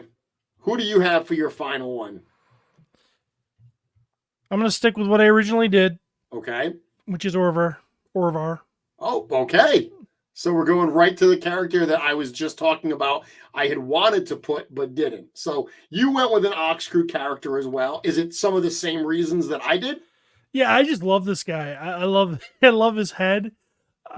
I mean, I got to see him at PowerCon for the first time, and he just sitting in the cases. He's the one I want to. He's the one I want to sit on the couch with and play and just hold him while I watch a TV show. I love the proportions of this character, like the shorter, squatter type look here. Again, this is the one of the Ox Crew bodies. This is the one that I visually enjoy the most. And it was between him and Velika who's going to be on my list. Yeah, when you put it the way you put it, I was like, well, you're making a lot of sense. Maybe I should take Velik, but I'm gonna go to what my heart said, and it's this little guy. I can't wait. Okay. All right, so I've got one more, right? Yep. I almost hesitate to do this. I'm going to apologize in advance for my third choice. Really? I am. What could it be that you would have to apologize for? And this, again, I was like, okay, what figure am I most excited for? What do I want to play with? There are so many great figures coming out, but for my number third, I had to go with the Exiles from Under the Mountain set. And the reason I said that I'm going to apologize is because this is going to embolden all of the dwarf fans, both in the chat and otherwise, to to jump in. I do love the dwarves. I've always loved the dwarf characters, and they are, without a doubt, the body build that needed the most attention. We've gotten so much life out of the existing dwarf parts that to be able to get not just a single build, but two distinct figures, tons of pop and swap compatibility, something like the Furious 4 set where those figures were made to totally interchange with each other. You get that same spirit of interchangeability here in this set. All these new dwarf parts. This is one that when that wave comes in, I will probably open Scapular first because he is Scapular after all, but I'm definitely opening up this second. Oh, I'm sorry, Bodvar. I'll open up Bodvar first, then Scapular, then the dwarfs. Okay. So yeah, great set. This is going to be a ton of fun to play with and a ton of fun to mix and match. This is the set in the Rising Suns, the figure that in the Rising Suns pre-order, I'm going to order the most of for sure. Smart move. I love these. I love both of these. I don't know. After when I see them, I'm like, yeah, well, I totally get it. I don't think you need to apologize for anything. This makes sense. Oh no, I'm just apologizing for emboldening the dwarf fans. It's just whenever you feed them something, they go a little crazy. I mean, in all honesty, they have been neglected for quite some time, so it is their year, as we've been told. So I don't like to do negatives and stuff like that. Len was asking for our least anticipated figures so we can go back in 2024 and see how much they completely blew us away. Can you even think of a least anticipated figure? Well, I did do I did my least anticipated figure on Legion's cast. We actually went backwards in the whole wave, and I started from not the least I liked, and went all the way up to the most I liked. And I'm trying to For think the of whole year, I'm not talking about just that wave. For the whole year, like because we just jumped waves. Right, I know. I'm just trying. I can't think of all the figures at once, so I went I to that feel one. I feel like, to be fair, we'd have to take out reissues because I don't care that I'm getting another Bothar Shadowhorn. I have a Bothar Shadowhorn. Right. I certainly don't need extras of that figure. For someone who doesn't have it, certainly. See what I did there? I gave the dwarf something and then I knocked him back down. Yeah, I like that. It's got to do that. So I feel like it's not fair to do that, to go to those figures. It's got to be maybe a newer figure that's coming out. I'm quickly looking through everything now to see if I can find a figure that would actually be. Who is the it's the Necronominus wave. He is the guy, he's the knight that has the like pastel colors. Siridaric. Yeah. I Yeah. think he might be the guy for me. Yeah, I could see that, but he's a new knight build. So when you get him, he's going to blow you away because he's going to have all of those new knight parts. He's going to move wonderfully well. Yeah. And I mean, this build here with that skeleton head, that's going to be awesome. Well, I'm not saying I don't like it. But someone's got to be last. So you're saying this is your least anticipated? Yeah. I like it. And actually, I really liked this character after I read his bio, when his bio was read. Yeah. But if I have to pick, he would be your least. Okay. It's got to be somebody. Then I'm gonna go with him. Fair enough. Okay, so I'm still looking on mine. Maybe it's a cosmic figure.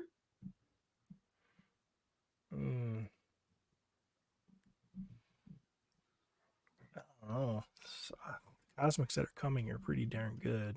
Yeah, but I mean, it's up to you. Obviously. I'm looking at cosmic now to see if there's anyone in cosmic that I'm like, you know what? I think I know who it is. I got it. I'm going to go with something that people probably aren't expecting here. Give me a minute. I got to bring up the wave first. I got to look at the wave. Yeah, it's hard to do if they're not all in front of you. I think that my least anticipated, and again, this is not taking anything away from anything, is probably Zende. Really? And yeah, only because great figure, but there's nothing unexpected in this figure for me. Like the body, I again love the figure, really love the character, love the backstory. The new head sculptures are great, but least anticipated because I know exactly what I'm getting with this figure. From the neck down, it's all parts we already have. It's parts that I've used a number of times. So other than some cool new colors that I can play with, I know what to expect here. So if I've got to pick one that I'm least anticipating, it would probably be Zende because I just know what I'm getting already. I see that. That's good logic. Yeah, that would be mine. And I know it's going to blow me away. I know I'm going to love it when I get it. Oh yeah. He's got super cool colors too. He does. And I mean, he's got that alternate head. The alternate head, I really dig the alternate heads with like the face paint on them and stuff. Yeah. Where's the picture of there it is. Yeah, he looks so cool. Yeah. I'll probably display him like that, to be honest with you. I probably will too. Yeah. I love them, but I've got to pick. If you got to pick one, right? It's pretty awesome that we're talking about a line where we're struggling to find our least anticipated, and our least anticipated is still one that I love. And I think that says a lot because look, we both collect other toy lines. Mm-hmm. Yeah. I mean, there are lots of toy lines that I've bought figures that I didn't want at all just to get a Build-A-Figure part, or just because there was a deal on the full wave. So I got them all, and they just either get sold off or thrown into a bin or whatever. And the fact that, at least for me, I don't feel like there are any like just toss away figures in any of these lines, I think says a lot. Yeah, absolutely. I'm collecting the GI Joe classified line pretty heavily, and there are figures that get released that I don't even buy. Yep. I buy everything Mythic Legions. Yep. I'm gonna buy a Dalric. And Yep. and like them, like you said. There's a lot to like there. It's just if you got to pick one. I mean, it's like picking between your kids, and I'm sorry, it's gonna be Claire. But I still like her. She's still okay. Oh, so Claire's least? Yeah. I mean, yeah. But I still like her. She's fine. It's okay. Yeah. Oh, Stephen. Well, 'tis the season. Anything else as we look back at 2023 or look forward to 2024? Anything else that you think is worth mentioning? Something you're looking forward to? Something we didn't cover for the past year that we think we should talk about?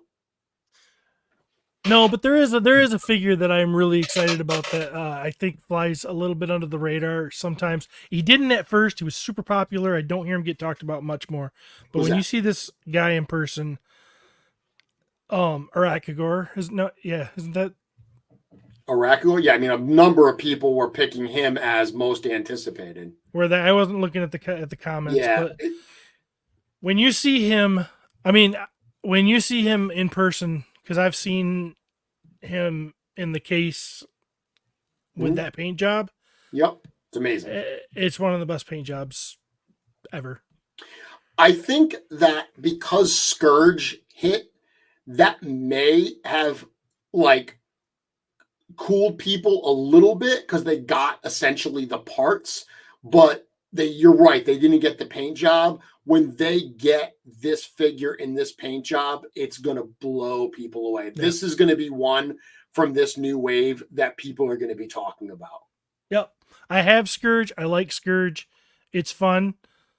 This paint job it puts miles between them, I think.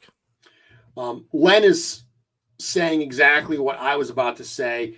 My opinion right here is that Calazir is going to be a huge sleeper in this wave. This is a figure that when you see him in person and you see all of the accessories he comes with and the incredible paint work that's done on the necklace, the great work on those soft goods, this is going to be like some of those older figures we saw from Wave 1. Obviously not to that extent, but this is going to be one of those figures that people that had to make a cut, this is the figure that they cut. And when they see it in hand, they're going to say, oh my goodness, I made a mistake on that figure. I agree. He is a sleeper. I think there are people that will pass on him, and they're going to be sad that they did that. And I've talked about this before, but it's kind of it's a funny, not funny, but it's a weird phenomena where figures that are slightly underordered, say. So in that first Mythic wave, characters like Orn Steelhide and Sir Ignatius, we've talked about this many times where the photos didn't show like the iridescence of the armor and stuff. So there's going to be figures that have to get culled a little bit, right? Everyone's working with a budget. There are going to be figures that people say, well, I've got to cut a couple. Those are the ones I'm going to cut. But it's a spiral where the less popular figures, there's less made of them, which means there's less to go around, which means because fewer people have them and then suddenly are like, oh, that's one I skipped, I want to go buy it. but because there's less made and there's less to go around, the desirability goes up. So you've seen that a number of times. More recently, I would point out Red Shield Soldier. Red Shield Soldier from the Irithe wave is a character that a lot of people were like, oh, his helmet is really weird. I don't like that. He looks too basic. He looks like a Legion builder at a regular price. And then when they got it in hand and they saw all the subtleties of that figure and the fact that he's got 3 heads, they were like, wow, this is a really great figure. And you saw the price of Red Shield Soldier skyrocket. Yeah, for sure. I could absolutely see that happening with Calizair. Me too. I'm excited, Steven. 2024 is going to be a big, big year. I believe you. And I can't wait. 25th anniversary of Four Horsemen Studios, 10-year anniversary of Mythic Legions.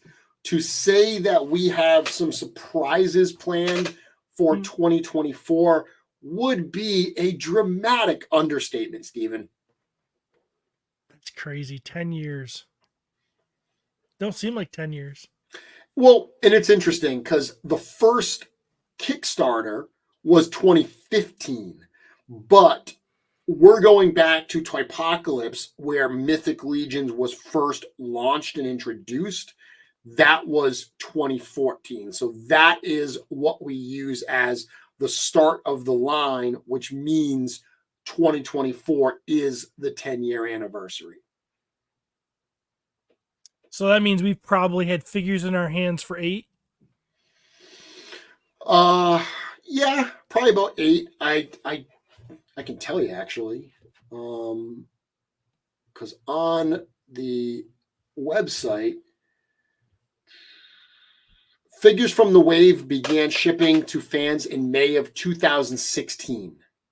So May of 2016 is when Mythic Legions 1 started shipping, which that makes sense because I remember, as I'm sure you do as well, the test shots for that wave were sold that previous Christmas. So Christmas, December of 2015 is when the test shots sold and they shipped immediately. Those were the first in-hand figures. And it was, 5 months later in May that the full cases started shipping. I remember those boxes showing up at my door. Oh, dude. And that's the genesis of Mythic Pizza. That was that story I told where I got a shipping notice and I said to work, I can't come in today. I called in sick to work and I was in the first batch of figures that shipped. And this is before I, was part of the studio and had any pull, of course. I just got lucky. And I get, when something ships from the factory, from the warehouse FedEx, I typically get it in one day. So they shipped it on like a Tuesday. I got it on a Wednesday. And I called in sick. I grabbed a large pizza and I opened up an entire all-in plus while eating a pizza. And this is back before the cabal, before all of, what we have now. I was just sharing the photos on the old Four Horsemen message board because I was one of the first people to actually get them. And it was an amazing experience to open up those cases. Super fun. I'm excited, Stephen, and I am very excited to be a part of it with you. And I haven't announced this yet, but I'm going to do it right here. I will be seeing you in a few months because I am going to be attending MuskeeCon. Nice. I am. I'm going to be there. So I will be at a number of shows in 2024. I will be at MegaCon down in Florida. So that is at the start of February. I will be at ZoloCon. I will be at Toylanta. And I will be at MuskeeCon. So I'm going to be doing 4 shows in a span of 2 months, including that visit to my first ever visit to Michigan. I can't wait to have you. We're going to have a lot of fun at that show. I guarantee it. We've got some things planned with Legions fans and yeah, it's going to be a good time. So excited. To everyone in the audience, thank you so much for all your love and support. Thank you for hanging out with Stephen and I tonight. As I mentioned, I am going to take next week off. It is the holidays. I'm going to spend it with my family doing some holiday-like things. I will be back in the new year with a whole new season of Mythic Conversations. A lot of great things to go over. As I mentioned, I'll have Joe on. We'll do some pop and swaps of the Rising Suns wave. Merry Christmas. Happy holidays to everyone. Stephen, Merry Christmas to you as well. I will see everyone very, very soon. And it's time for the happy music.